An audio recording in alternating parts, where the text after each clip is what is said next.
Hello everyone, welcome back to Morgan Hasn't Seen, and I can't remember if I've already sung the intro like this before, but this is how I'm singing it today. Hi Jeannine. Hello. No, I do believe that is a new melody that you just came up with. I haven't Is heard it? that one yet. Are we sure? Are we sure that's a new melody? I'm Who pretty knows? sure. We'll have to get the statisticians, the statistical people. Do we have any statistical people? Probably not. We'll just Is ask there anybody Carla, our number one listener, Carla. Number one listener, Carla. Hi, Carla. You Hi, can do the Carla. stats. You can do the stats. You can log every time. Not only every time I sing the intro, but also the different tunes that I use to sing the intro. You can also log every time I use the word wonderful, because it gets boring sometimes, the amount of times I use the word wonderful on any show, whether it is this show Morgan Hasn't Seen or on It's a Wonderful podcast. And I will probably speak a little bit about the announcement that was made on last Friday's It's a Wonderful podcast a little bit during some point in today's episode. But, Jeannine, hello again. Hello, Morgan. What are we talking about today? Today we are talking about Men in Black 3. Why are we talking about Men in Black 3? Because this is our third series. We're doing the Men in Black movies in anticipation of Men in Black International.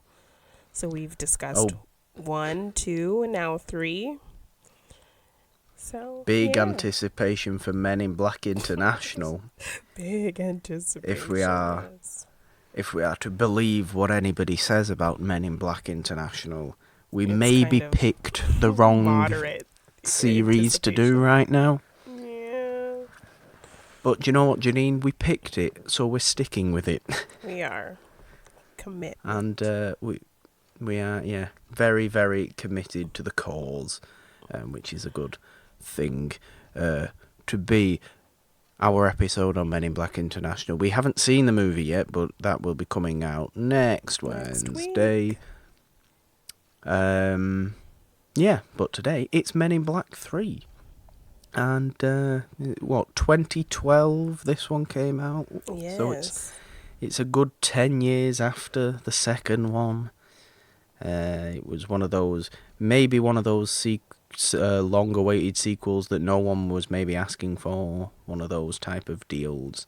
I guess how Men in Black International is really, because it has been, 7 years since that. People like to make sequels a decade after they should. Yeah, that's usually how it works. And I don't think I've seen this movie since seeing it in the theater in 2012. I mean, is there any reason for that? I mean, I think I remember thinking it was okay, and I don't think I had revisited the other ones before seeing it. I just didn't really remember it, so I kind of told myself, well, if I didn't really remember it and didn't really think to revisit it, it must not have been that good. So I wasn't expecting much from this rewatch.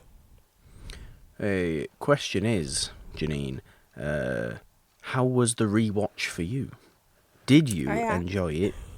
Do you regret not seeing it again earlier?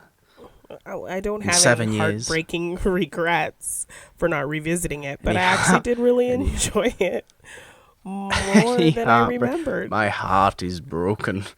Yes, oh my gosh. I am a shell. I am a shell of a human being now that I did not rewatch Men in Black 3 earlier. 3, yeah. So it was a lot better than you remember. Travel. Yes, it is. And it kind of circles back nicely, sets up some nice emotional beats with K and J, which I really liked. Yeah, I really liked this movie. Oh my god, was it so much better than the second one. Oh my gosh, yes. And I didn't remember the second one being that bad until last week when we talked about it. It's just... well, we did talk about it last week, so go and listen over to the Men in Black 2 episode, but oh my god, the amount of "this is 2002" references that were made during Men in Black 2 out. Was outrageous. Yes.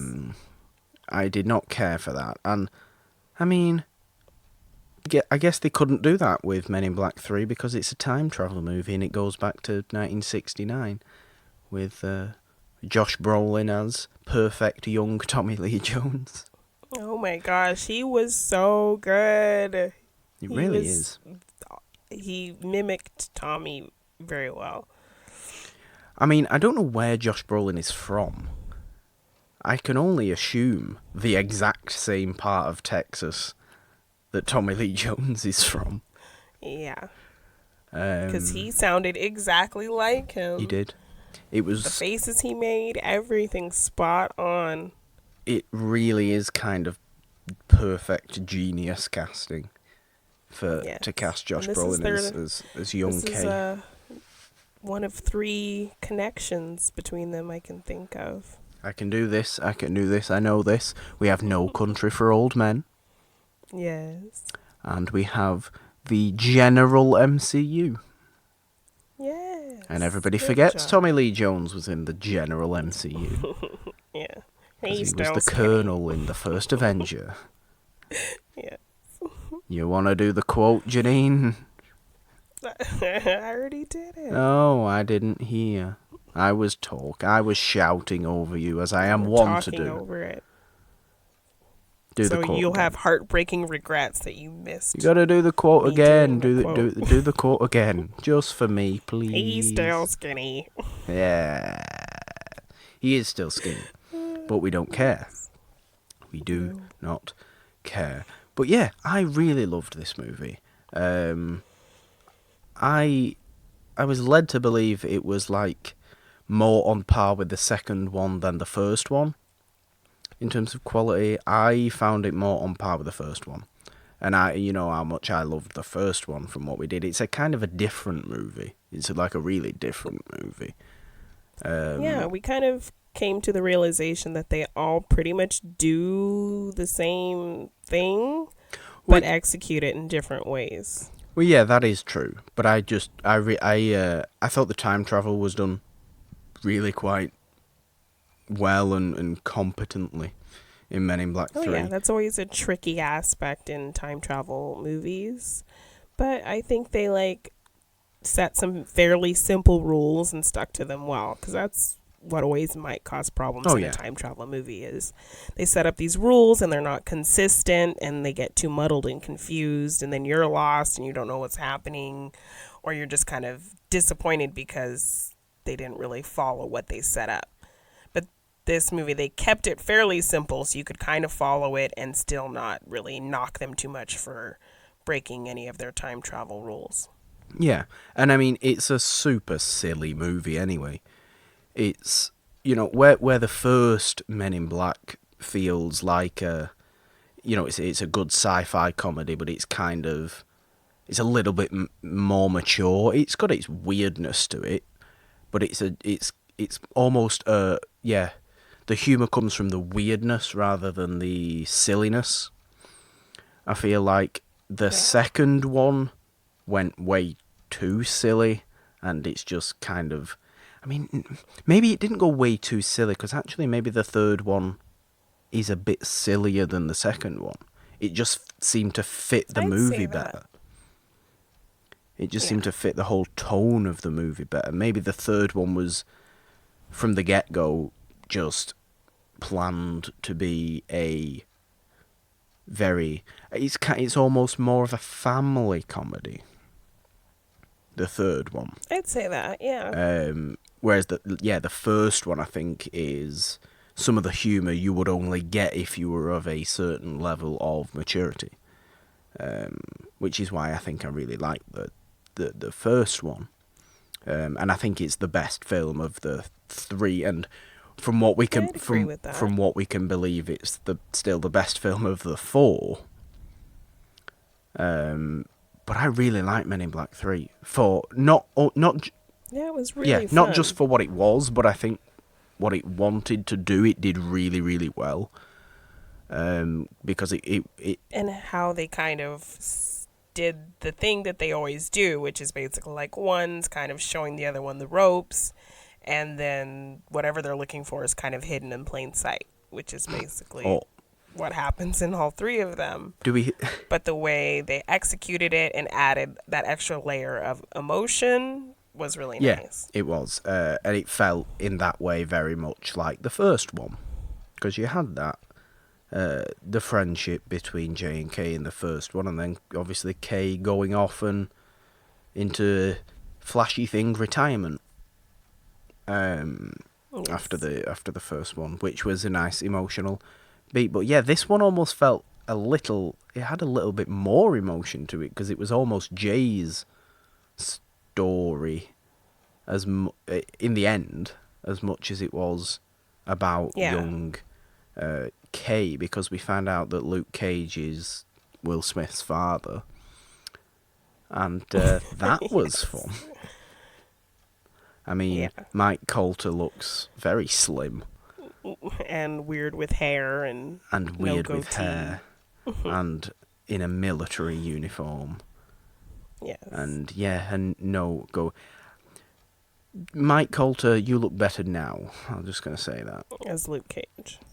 Luke Cage, Mike Coulter, really well built, filled out Mike Coulter.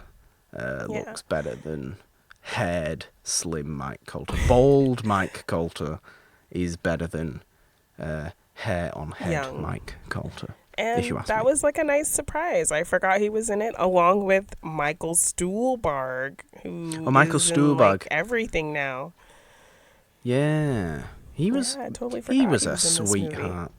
He was. He was like a very adorable character. But he kind of. I mean, he does tend to be that. You did bring up the point before that he does kind of tend to be that kind of quite a sweet character. You think of him in The Shape of Water or in Call Me By Your Name. Call Me By Your Name, yeah. He does kind of always have this good heart to him. Yeah, he's always coming in with the lovable assist, I'd say. A lovable assist, yes, that's exactly what he is doing. It is also impossible to spell his name. Yeah. How do you spell Stuhlbarg? Is it like Stuhlbarg, or is it Stuhlbarg? I don't know. Spelling bee. We're having a spelling bee right now. Jeannine, please spell Stuhlbarg. Stuhlbarg.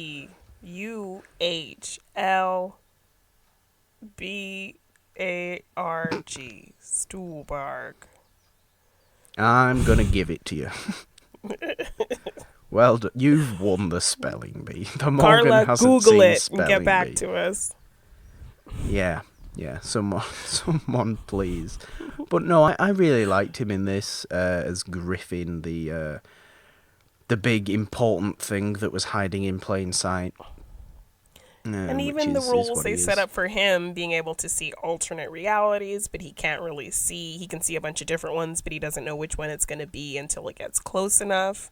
I liked that it wasn't like a for sure thing that he knew what was going to happen every time. He just had different alternate ones that he saw, and he didn't really know which one it was going to be until like right at that moment. So I liked that. Yeah, and it works really well with the time travel thing that he's there, because he's kind of guiding Jay through the whole movie, being like, well, if you do this, then it's not the right version. Yeah, and then him kind of saying to himself, oh, I love this version. He's like, oh, I hate this version, once he realizes what's going to happen. He also makes a big point of baseball in this movie. Oh, yeah, there's like a shocking amount of New York Mets stuff. There is. For Brandon would be very excited. Brandon would be very excited. 1969 New York Mets World Series champions.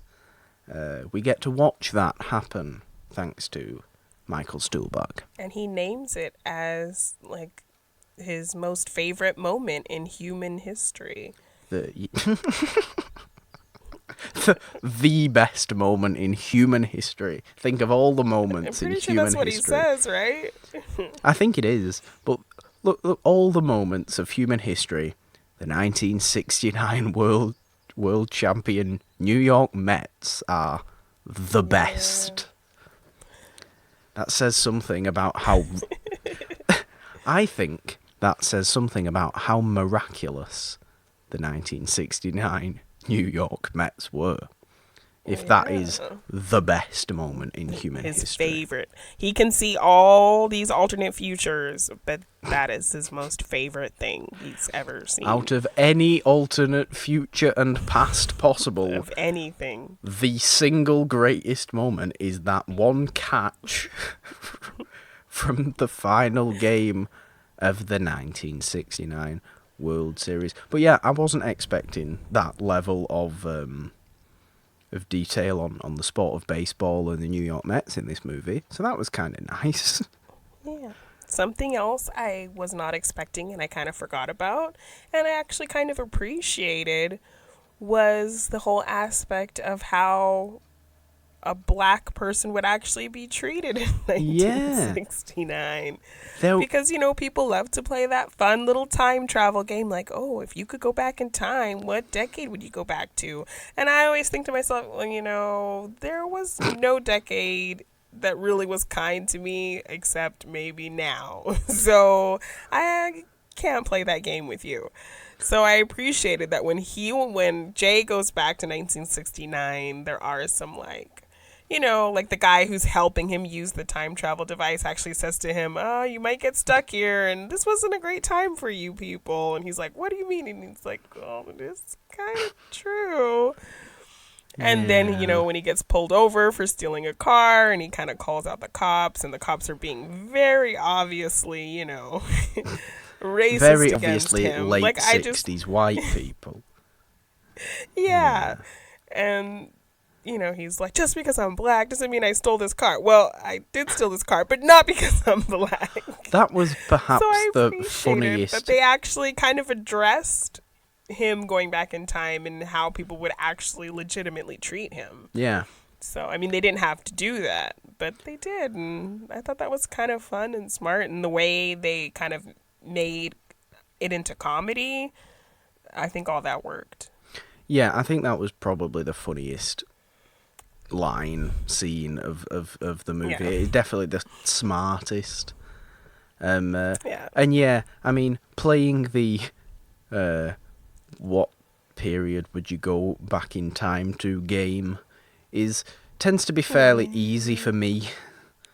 That's nothing anybody can help now, I guess. Yeah. But maybe, I don't know. Yeah, not a good game to play. not a great. I'll just say I would go back to the 90s. Yeah, to the 90s, or maybe like the. What about like the 1490s? How would that fare? Yeah. I guess there's been no evil European colonialism at that point. Probably. So I'd be getting killed. Although kicked off of my land, I guess or something. There would still be, lions to deal with. Nobody wants that. Yeah. Sorry, Jeannine. Yeah, I thought that was really smart. And I completely forgot about that. So yeah, it was. Well done, movie, for actually kind of taking that into account and not ignoring that aspect. Well done, movie. Well done. Yeah, no, I really like that. I really thought they did well with sort of developing 1969 as well. It didn't feel like two-dimensional. Felt like there was enough stuff going No. on there. Like you said, they put that bit of political or socio-political relevance in there as well. And obviously the whole ending is to do with the shuttle going off, the Apollo shuttle going off. Neil Armstrong sat there in his top. I don't know the proper terms for things. I'm not a scientist, Brandon. In his rocket ship. Where's I'm just going to call it a You need rocket ship. He sat there in his rocket ship. Okay, that works. And yeah, they end up putting the whatever it's called on the top of that, and it stops Jermaine Clement from taking over the world. The ArcNet, I believe it's called. The ArcNet. Did they just Yes, I think that's what it was called. And merge it protects Earth from Skynet? alien intrusion, I guess. It protects Earth from Jermaine Clement. Not that Earth needs protecting from Jermaine Clement. I would happily have Jermaine Clement as my overlord. Yeah, well, let's talk about him. He's the best villain in the whole series. He's the best villain? Yeah. Yes. I love Jermaine Clement. Jermaine Clement only needs to stand still and not say anything for me to laugh at him. He is great. I love him. And he is honestly wonderful in this movie. I really found his villain to be very compelling, but also he knows exactly the level of silliness that the movie wants from him. Yeah. Like, the makeup looked great, the voice he was doing was great, the whole argument he was having with his other self was hilarious, Yeah. and them just, like, growling at each other. Yeah. And obviously the movie sort of opens with him. Yeah. And Nicole Scherzinger, who I was not expecting to see in the movie at She was all. in it, too. There were a lot of interesting cameos in this movie. I feel like the amount of cameos in Men in Black movies is insane. Oh, yeah, all the people that they say are aliens. I think this one we got David Beckham and Tim Burton and Lady Gaga on the screens. Yao Ming was also on the screen as an alien, which is unfair because just because the man's 8 foot tall or however tall he was doesn't mean he's an alien. Don't be harsh. Must be an alien. Must be an alien. Lady Gaga as well, obviously, must be an alien. I mean, yeah, it's weird. It's weird, but we like all the cameos that they managed to throw in there. You have Bill Hader in here as well. Oh yeah, as Agent. As Andy Warhol. W. Yeah. Or Agent W, I guess. Isn't that what he was? Was he Agent W? I don't know. I like to think that.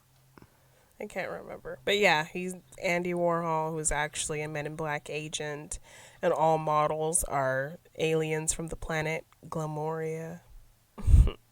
Glamoria. Yeah. I mean, that's a nice name. Glamorous Gloria. Just merge the two and you get Glamoria. Glamoria. Is that where Jermaine Clement's from? Or is that where, what's his name, Boris? Is that where he's from? Where's he from? No, he wasn't from Glamoria. He was from... I don't remember. Or is that where Bill Hader's from? No, he's a Men in Black agent. Oh, yeah. Did you watch the movie, Morgan? Yes, but I was too taken aback by the fact that it was Bill Hader playing Andy Warhol. To actually pay attention to what was going on, I think. And I was looking at all the other cameos. I swear I saw Gary Oldman. Oh, yeah, you did say that. I'm like, I don't see what you're talking about, but okay. I was convinced I saw Gary Oldman in this movie. He's a boglodyte. Jermaine Clement is? Yeah. A boglodyte, okay. Yes. Boris the animal, but it's just Boris. But yeah, every time people call him Boris the animal, he gets very annoyed and says, "It's Boris. It's just Boris." Thanks, and this Jermaine. movie we did lose someone. We did. And gain another person. So Zed's dead, baby. Zed's dead. He is. Not that Zed. Agent No. Z. Rip Agent Torn, Z. the best name in the whole history of life. The whole of movie history, yes. Rip And we get Emma Torn. Thompson replacing him. Yeah, and as I didn't Agent realise O. this. I didn't realise this was where Emma Thompson comes in because I've seen the 'cause trailers you for saw the her in the fourth one. trailers. So I thought, oh, Emma Thompson's in this movie. Where does she come from? She's Agent O. She was in the last one. Okay, Yes. fair enough. And I liked then, her. I liked her in this. She didn't have a Yeah. great deal to do. And then, when you go back in time, they kind of imply that Kay actually had a little romance with Agent O. Oh, definitely. So they were okay. They were okay, which was another great joke. Yeah. And I forget exactly how the joke went, Yeah. but it was very well delivered from Will Smith. Yes, it was. And it made me laugh a lot. Yeah, that's why Kay's all, closed off emotionally in his old grizzled age. From his romance with Emma Thompson, or young Emma Thompson, who played young O. I believe her name is Alice Eve. Okay. She was in the third Star Trek movie, Into Darkness, I believe. That was the second one. That was the second one, where Yeah. she just has her clothes off for no reason. Oh, I don't know. I didn't watch the new Star Trek movies. What? Morgan hasn't seen Okay, Star well, Trek. Morgan adding hasn't that seen to Star the Trek list of movies. Morgan hasn't seen. Morgan has seen Star Trek the original series. Morgan has seen Star Trek the original series, but Morgan hasn't seen any Star Trek movie. Any J.J. Abrams Star Trek, along with all the other ones. Along with all the other ones, Morgan has never seen a single Star Trek movie. Wow. Well, I've never seen any of the older ones. I've only seen the J.J. Abrams one, so that might be something interesting to do. Yeah, we can down do the that. line. Sure. Yeah, I mean, think we've about planned out a stupid amount ahead, which is always fun. Because then sometimes when we think, oh, should we do this? Oh, no, wait, we have the next 14 years planned out. Yeah. What we're doing. I mean, and we can always change and move things around, but Could we maybe change, the next series? no, No. that is set in stone. Next month we will be doing the Fast and Furious movies in great anticipation for Hobbs and Shaw. Are you sure buddy. we can't change it to Star Trek? I'm sorry. Nope. Sorry, buddy. It's happening. It's Are you sure? I'm positive. Just let it happen. I'm just gonna keep doing this in the microphone until you tell me it's okay that we can change to Star Trek. It's never gonna happen. I think this is gonna be so much fun. Well, you'll have to get guests on to tempt me to. I don't know. We'll see about that. We'll see about that. If anyone God damn it. express any interest in being a guest. We have stuff in the works. Yes, We have do. stuff in the works. It's gonna be great. But yeah, other stuff about Men in Black 3, because I honestly really did very much enjoy this movie. I did say to you that it weirdly, maybe it's just because we've just watched them as well, but it kind of felt similar to the John Wick franchise for me. Not in content in any way, but in terms of, I think, the fact that the first movie is technically the best, the simplest, the most consistent. The second movie is easily the weakest and does the weirdest stuff. And the third movie kind of blends them together to create what may be my favourite of the three. Not the best. It does the kind of circle back and connection to the first one, and I'd agree with that assessment. Yeah, I'm not saying that Men in Black 3 is better than the first Men in Black. I don't think it is, but it may be my favourite because I sort of really loved watching it. I had a lot of fun watching it, and I thought actually that as good as Vincent D'Onofrio was in the first one, the villain story in this third one, maybe it was just because it was Jermaine Clement and I have a very big fondness for that glorious man. Maybe it's just because it was him, but I was more compelled by him than I was about D'Onofrio in the first. And even Laura Flynn Boyle. Well, yeah, but that was weird. either. Again, that was another instance of Men in Black 2 being, this is 2002, this is what someone who is attractive looks like. Yeah. And I'm just sat there going, is it though? Well, Jack Nicholson seemed to think so. Do we trust what Jack Nicholson thinks? Do we, in good sane mind, trust what Jack Nicholson thinks? They dated for a good long while, so he saw she was attractive. Well, I'm sure he did. I'm sure he did, does, and used to. I don't know what goes through Jack Nicholson's mind. Jack will be Jack. I will be me. And I happen to think Jermaine Clement is far more attractive. Than Laura Flynn Boyle. Okay. Have you seen Jermaine Clement when he's got a little beard? Yes. Have you seen Jermaine Clement in What We Do in the Shadows? Wow. I have, yes. The scene when Taika goes into him and he's just there with like 6 women. Wow, Jermaine. Yes. I've only got eyes for you, Jermaine. Only got eyes for Jermaine Clement. You would have played that Nicole Scherzinger part, so you could. Oh yeah. Get a nice for tongue, sure. Yeah. Nice tongue in the throat. That was nasty. That was horrible. There's no need for such violence. Yeah. Ugh.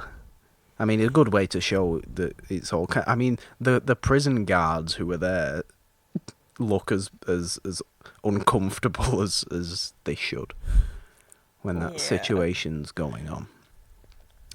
I like the fact that there's a prison on the moon.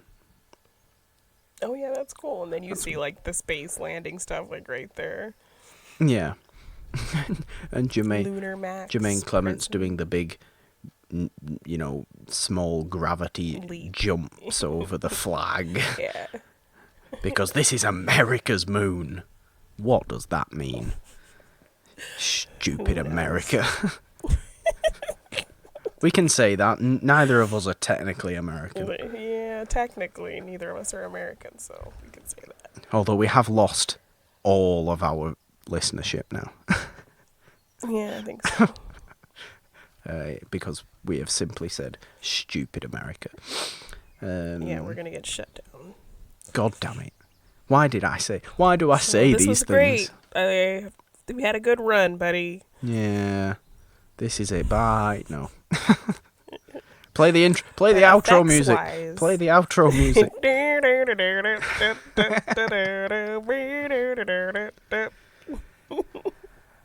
You see, but, you like singing the music as much as I like singing the intros. You will say, what will you say, Jeannine? I am sorry. I was saying, effects-wise, I feel like this was kind of in between the first and second. The effects in the second one were terrible. Yeah. The effects in the first one were really good, and they did a lot of practical, which was great. And this one kind of did a little bit of both. So the practical stuff looked really great, but the more like CGI stuff looked really gummy and green screeny and not the best. I completely agree, because Jermaine Clement is kind of all practical. All his prosthetics and what have you, and he looks really good. And all the other aliens seem practical, at least. I believe they are. But yeah, it's the CG when Will Smith, when Jay's travelling through time and sort of falling off the Chrysler building and all that sort of stuff, that does look awful. Yeah. It doesn't look good in the slightest. And for that little, and especially for that time, seconds, it's like 2012. How does it still look so green screeny and outlined? And I don't know. I don't know. I don't know. When you think 3 years before they were making Avatar, which still looks great. Yeah. I mean, there's special effects are weird. You can't, for some reason, there is no correlation between the year of special effects and the quality of special effects. Yeah. Because special effects that were produced in the 50s look better than some that are produced now. They just... That is kind of true. Yeah. It's kind of true. It's just weird. It's a weird area of movies. It's not like... Yeah. You know, you can... Yeah, okay, there's different styles and different ways of doing things. But generally you can look at... I don't know... Okay, styles of acting, for instance. People don't act in movies the way people acted in the 40s. They don't do that now. If they did that now, it would look weird. It would seem strange. Yeah. It wouldn't be right. So that, okay, it moves on with the time. Effects just don't seem to do that. There's effects. When they try to do CG stuff, like, it just doesn't read right. I don't know. And you think you're getting into the most advanced that it's been since the first one came out, like 97, and just no. I get it's a budget thing as well, obviously, but I can't imagine Men in Black 3 had a weak budget. I wouldn't think so. Or, for example, and I can't imagine any movies that have come out this year that, okay, you look at something like Endgame, whose effects was excellent. Really, that is what you look at in terms of, okay, that's what effects should be looking like. And maybe that's being a bit too entitled, because obviously the budget for that is insane, and the amount of passion for that is insane that goes in, producing it. But then something could come out the week after Avengers Endgame, and the effects, it might still be a big budget blockbuster movie, but the effects look awful in comparison. Yeah. It just doesn't. And again, I get it. I get it. But I do appreciate that they still stuck with a lot of practical stuff, and that stuff did look pretty great. Yeah, it's why I will always say practical is always better for me, because it's tough to make a I don't know, because practical effects have always looked the same. Yeah. Or better. There's no way of doing practical effects worse than they used to do them. Than CGI. Yeah. But not even just CGI, but there is no way someone would create practical effects today that looked worse than practical effects did 20 years ago. Than what was going on years ago, yeah. There's no possible way. And I actually found a really cool YouTube channel, the Corridor Crew, and they are like, how they have kind of those things where a professional will analyze something in a movie. So like a lawyer will analyze like courtroom scenes. Yeah. So they actually have these VFX artists, and they analyze special effects in movies, like the good and the bad, and they kind of talk about how they did it and why it looks bad and what is making it not read right. So they actually have like a lot of cool episodes. There's one that I think they just came out with that like analyzes the special effects in the Star Wars prequels. Okay.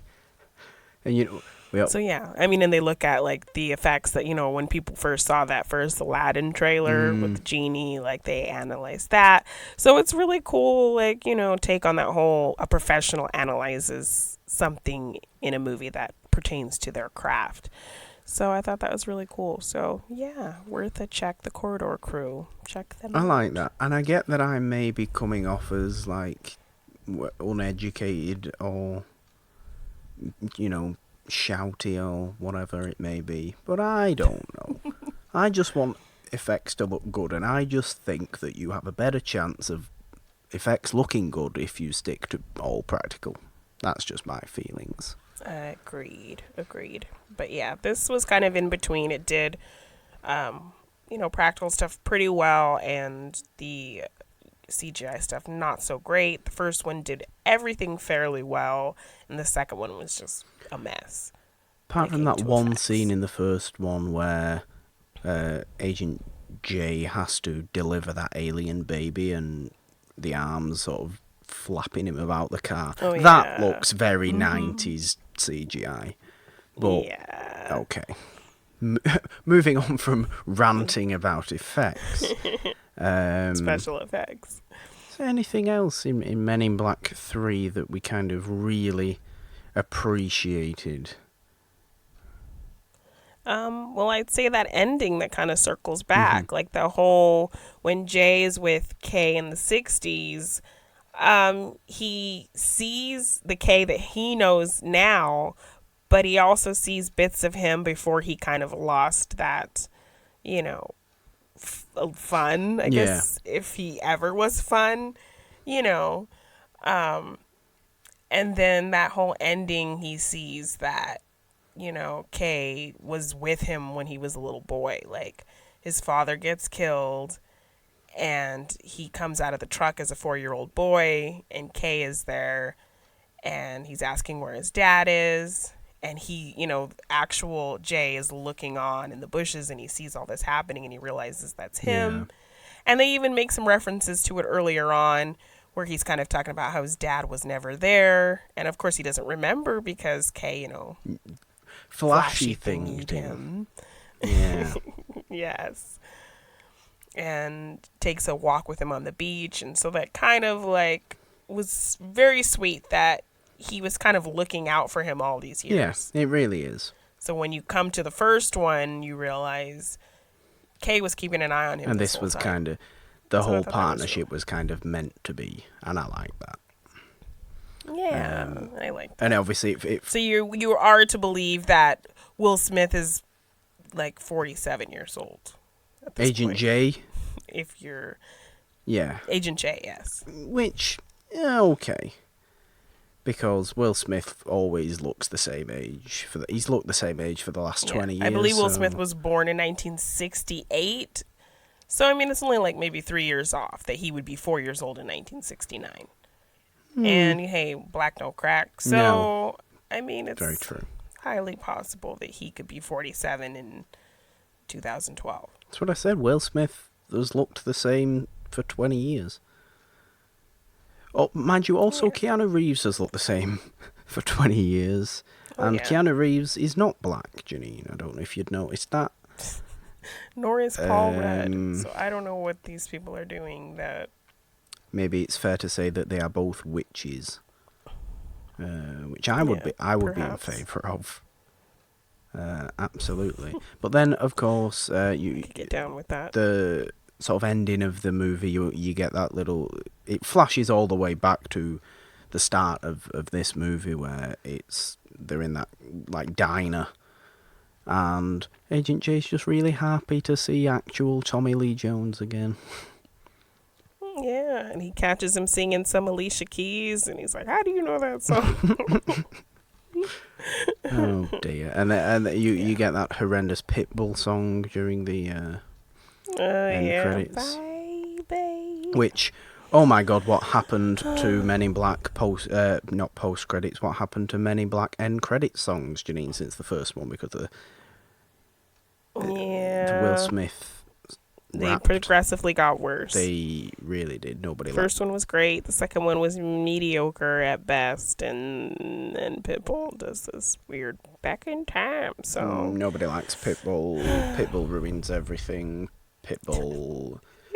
Pitbull's songs, and especially remixes, tend to just ruin near enough everything. Look at the horrendousness that was that one scene in Aquaman.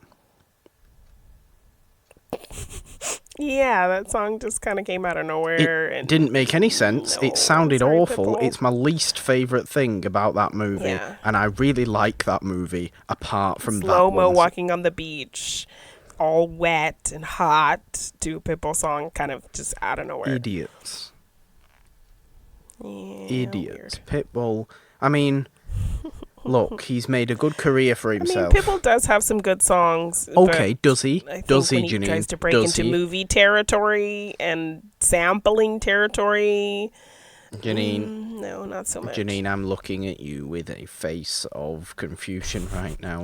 You have just come out with the statement Pitbull has some good songs. He does have some good songs. No, you are mistaken. There is no... To each their own, Morgan. Okay. Yeah, I thought we had similar music taste, Jeannine. Evidently not. We do. Evidently not, Jeannine. I'm just trying to get you all riled up for next month. Oh, God. How many Pitbull songs appear in Too Fast, Too Furious? No, every movie has a Pitbull song. You Didn't joking? You know? You joking? I would believe that entirely because the people that like Fast and Furious... Sorry, I'm going to make one of those statements that I like to make right now where I offend about movies everyone. You've never seen, mind you. Yeah, where I offend everyone despite the fact that I've never actually seen anything. The people that like Fast and Furious clearly like Pitbull as well. Just saying. And that's a negative thing, by the way, if you hadn't noticed. Okay. Just saying. Basically, so. I'm saying idiots, Jeannine. Oh, so I'm Sorry. an idiot now. But that doesn't matter what you think, Morgan, because I get to make you watch whatever I want you to watch that you haven't seen, and you haven't seen those movies, so it's happening. So you can insult me, you can insult the people all you want. You know still it's watching only those fun movies. insulting. I don't mean it. I don't mean all the So people, horribleness. if you did not like the cruel things Morgan said, If you do not he like will be me. punished in due time. Just Oh, know yeah. that. All the punishment. I need all the punishment. I'm like Dobby, the house elf. I need to be punished for every bad thing that I do. Just hit yourself in the face with a lamp and you'll be okay. I've never ironed my own hands, though. I've not got to that stage yet, which I'm quite thankful about. Well, you might get to that stage halfway through our Fast and Furious. During the Fast and Furious, I might iron my own face. Iron your eyes shut just so you won't Yeah. have to watch them. Pick my Yes. eyes out with a spoon. I'm telling you, if you just let it happen, you may have fun. You don't know that yet. No, I know. I do know that. Okay.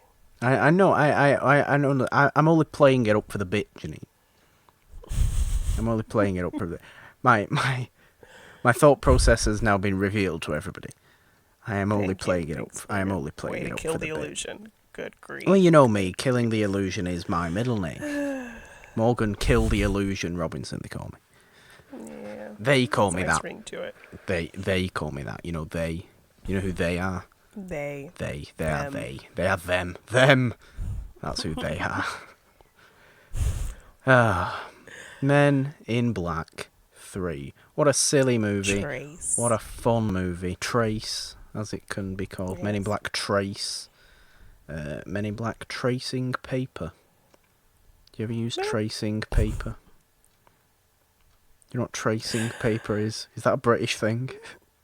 That is a British thing. That can't possibly be a British thing. Tracing paper is a British thing. That's like a term? Like, what do you mean? It's a piece of paper that you use to trace things. Okay. Yeah. We have tracing paper. That was just weird. Random. I know, but you know I like to do word Connection. association.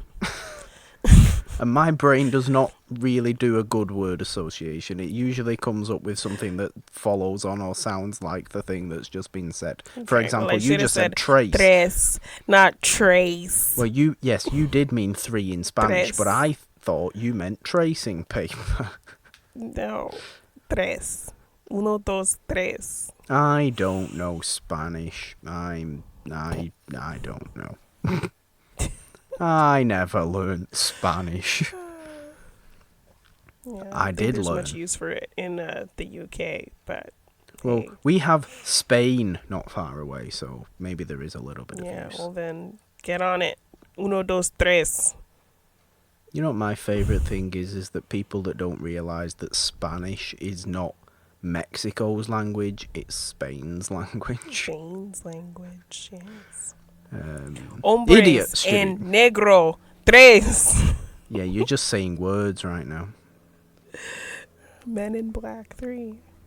Ah, Men in Black 3 is a great movie. Hombres I en really liked negro, tres. Janine, I've really liked watching the Men in Black movies. I've really enjoyed it. It's been very, like I said, it's been very similar experience to me watching the John Wick movies. Even though there's now and a it's fourth. a nice original idea, Yeah. like John Wick, not a regurgitation of something that remake, reboot, whatever. It's an actual original idea, and they've kind of built off of it. 2 wasn't so great, but this one actually was really fun and had a lot of heart and emotion and tied back nicely to the first one, so you could kind of see how this one ended and that relationship with J and K, and then kind of revisit the first one and be like, oh, so that's kind of why he's been keeping an eye on him, why he chose him, and build on that bond that you got and that chemistry from the first one. So I thought that was really nice. Yeah, really a worthwhile third movie. I think one that works really well in the series. I'm not sure how the fourth one will play Men in Black International because it evidently takes a bit of a change. I don't know. Is Will Smith, does he make some sort of weird cameo? I'm sure he gets his usual, oh, well, those agents are retired or something. Yeah. Like I just don't one know. line of dialogue that will explain away. Or I'm sure there'll be a portrait. There's a portrait. I'm pretty sure I saw a portrait in the trailer. He will get portrait reference just like Independence Day too. Which was really bad. They just did a portrait reference of him in the White House. And yeah. Well, I do not know what is going to happen in Men in Black International, but if we're going what everybody else thinks, which we tend to never do, we'll hate the movie.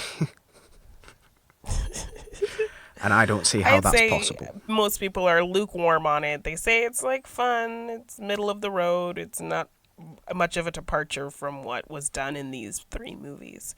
So Well, yeah. we'll be giving all our thoughts on that one next week on the show. Yes. But we wanted to sort of wrap up today because Jeannine got to do something really fun last weekend. I did. And I want you to talk about that right now and tell everybody what all the fun stuff you did was. So Collider Live asked me to do some press coverage on the Ghostbusters Fan Fest. So this was a big Ghostbusters event to celebrate the 35th anniversary of the movie. They knew I was a huge fan of these movies, and, you know, growing up, Ghostbusters was the first time I heard my name in a movie, so to see a character named Jeannine was like a big deal. And just the spectacle of that movie, the effects of that movie, the comedy, Ernie Hudson, like, you know, I kind of grew up in an area where there weren't a lot of people that looked like me, and so I grew up, you know, loving movies. So I was always kind of looking for representation in movies that I really enjoyed. So seeing Ernie Hudson be such a big part of that movie and him being the audience perspective just was like cool to see a character like that. So that's kind of why Ghostbusters is super special to me. So I was really happy that they sent me to this event to cover it and just experience it. So I saw a bunch of celebrities there and great panels with like the voice actors from the animated series. So Dave Coulier was there, Maurice LaMarche, you know, he was the voice of Egon in the series. He also, you know, voiced Brain and Pinky and the Brain. So Harold Ramis's daughter was there. I got to ask her a question. And yeah, they had like the secondary cast there. So like the couple from the beginning of the first movie, you know, they're like the guy who's getting electrocuted. When you first meet Bill Murray's character. The guy who played the Statue of Liberty, and he was like the jogger ghost. The guy who was the Stay Puft Marshmallow Man, Egon's stunt double, like, yeah.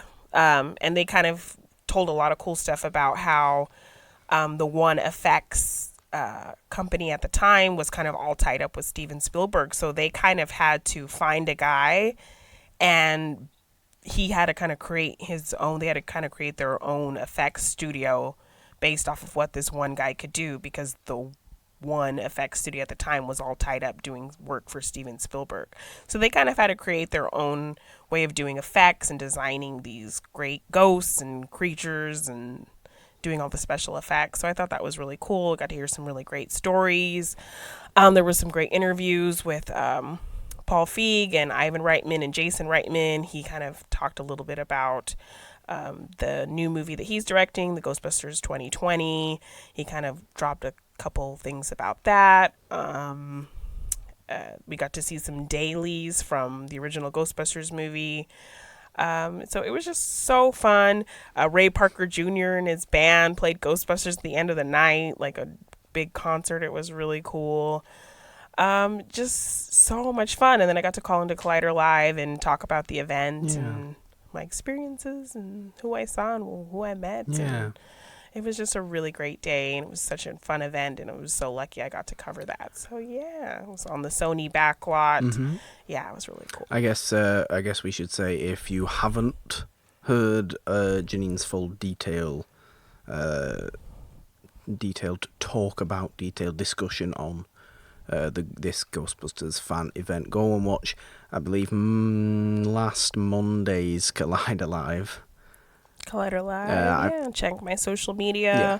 I have lots of pictures and videos and all kinds of stuff. So yeah, it was so fun. I was so lucky I got to cover that. So yeah, was sounded very, very fun, and got to meet and see all these people, and it was great. And we talked about effects enough today. Ghostbusters, a movie where the effects still look great. So, yes. Yeah, there you go, Men in Black 3. Ghostbusters looks way better. Learn something. Yeah. Yeah.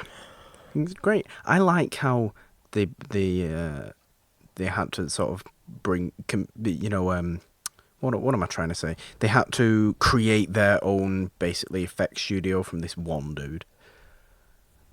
Because... Yeah, and so he was there talking about it, and he was basically talking about a lot of the ghosts and things that inspired him were all based on drugs, like these drug fueled. Well, it was 1984 imagery. So yeah, so that's basically, he made that joke about how basically I got a lot of these ideas based on like these drug fueled like images and things. I like that though. Like, okay, I actually really like that. Yeah.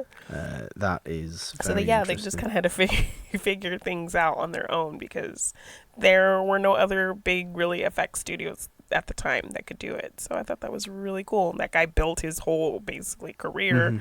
I think they had like a $30 million budget. And so they went to this guy and gave him like $5 million of the $30 million budget and said, hey, what can you do for us? And so that guy basically with that, he built his whole like studio and everything. It was great. Yeah. Really great hearing that. So, yeah. And like you said, ILM and George Lucas and Spielberg aren't likely to share their effects team with anybody. Oh, no. So, yeah, they had to figure it out on their own, and it bred some really great, memorable imagery and stuff like that. And, it really did.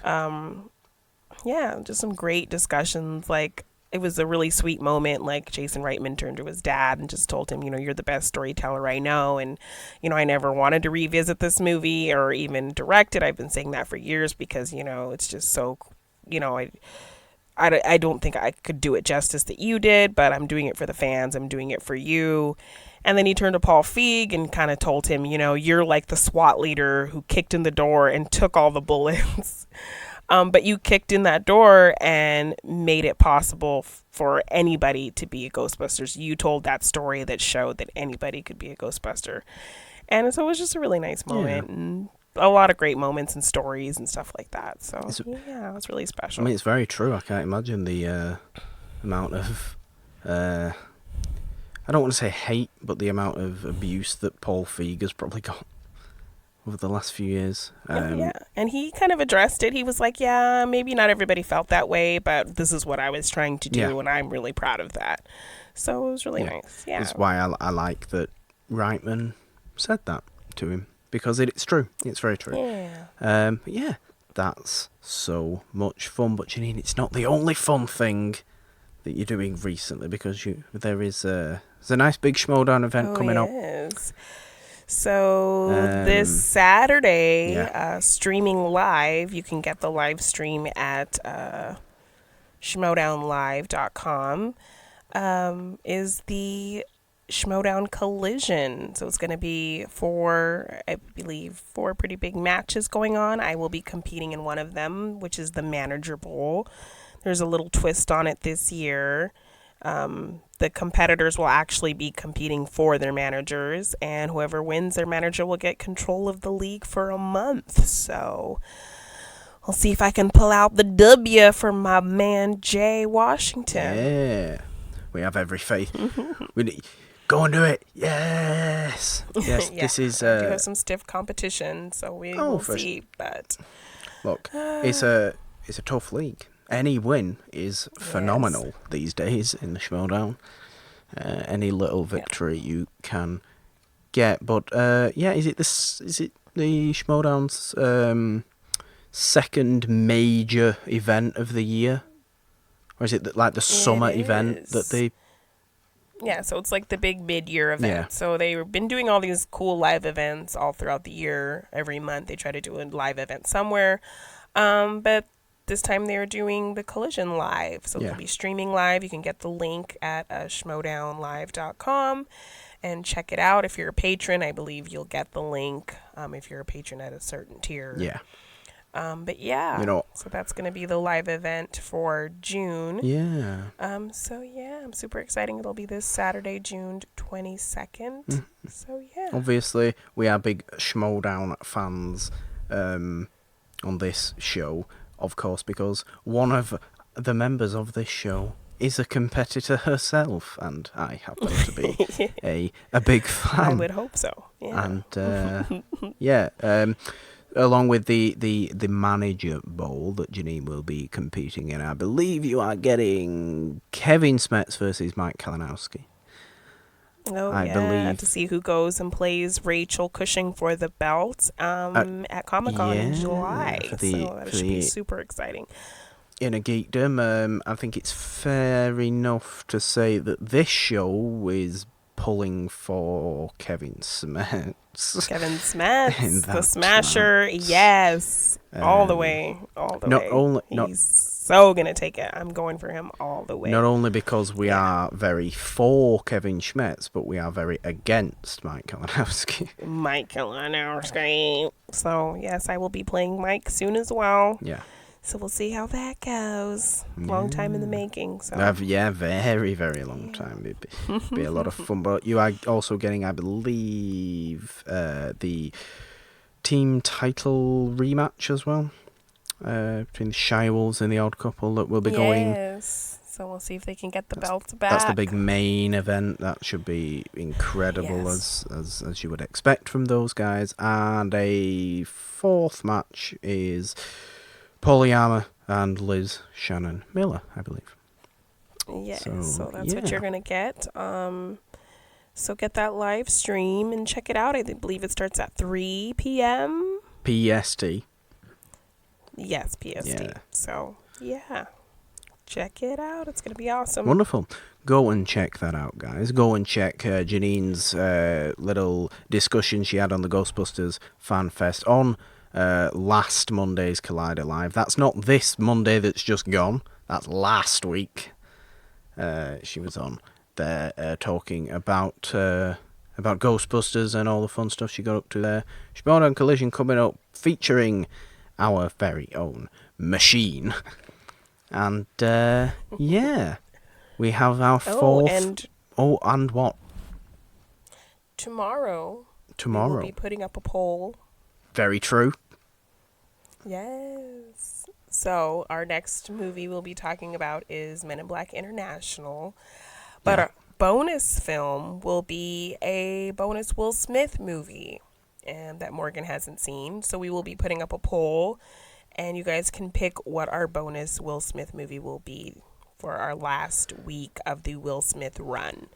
So Yes. check out on the socials for that poll. It'll be up for about a week, and you guys can pick what Morgan watches next.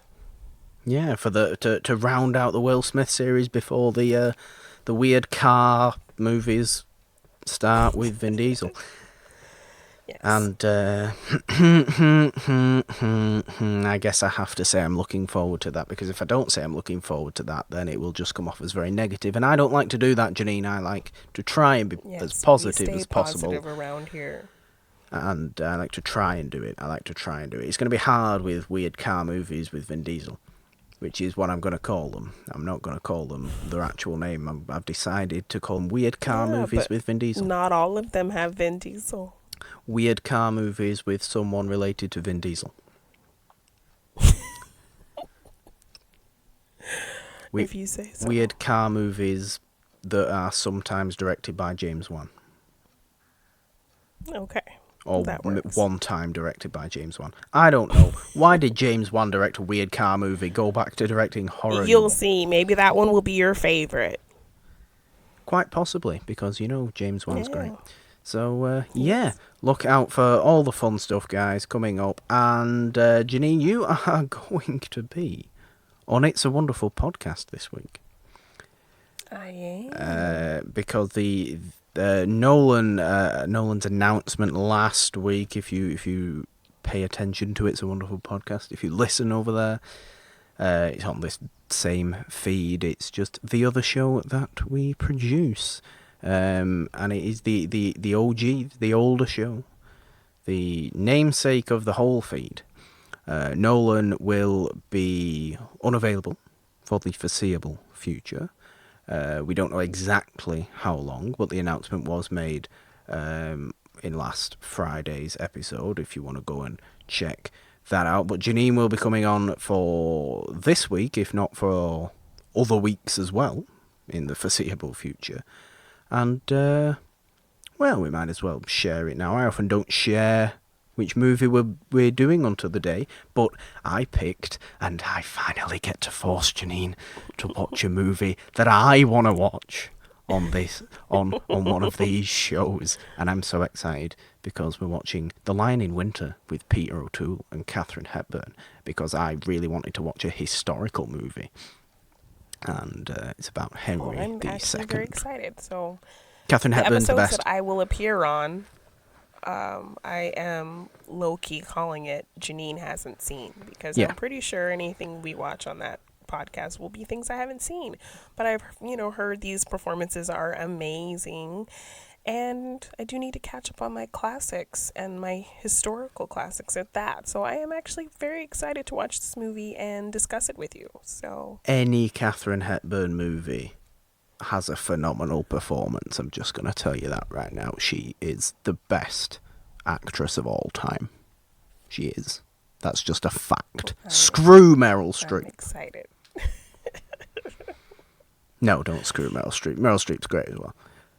Still, that is what's coming up. It's a lot of fun. We are changing up It's a Wonderful Podcast a bit. Jeannine's coming on. Other people are coming on. Until whatever time Nolan can return. I don't know when that will be. So it's going to be a hell of a lot of fun. In the meantime, it's going to be fun. Yes. And More Morgan Hasn't Seen is coming up. Get your live stream tickets for the Schmoedown Collision as well at schmoedownlive.com for this coming Saturday.